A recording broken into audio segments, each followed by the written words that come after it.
تعالیٰ نے اپنے پیارے بندوں کے جو تذکرے فرمائے اس میں بہت سارے درس ہیں، لیکن ایک بہت جو کامن جو اس سے لیسن ملتا ہے ہمیں وہ یہ ہے کہ اللہ تعالیٰ نے اپنے نبیوں کا ذکر بھی فرمایا اور اپنی ولیہ حضرت مریم رضی اللہ تعالی عنہا کا بھی ذکر کیا، ان کا تذکرہ کیا، تذکرہ کرنے کا حکم دیا، ان کی شانیں بیان کی، ان کی صفات بیان کی، ان کی عظمتیں بیان کی۔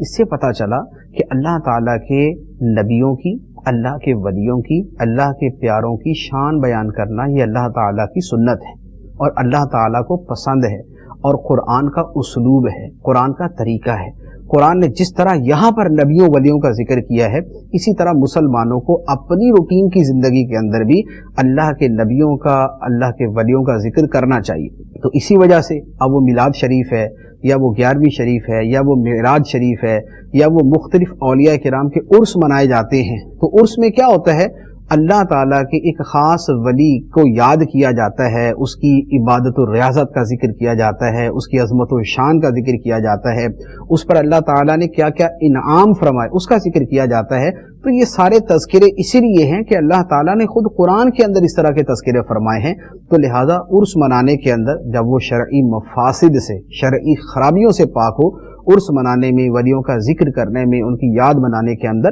کوئی حرج نہیں۔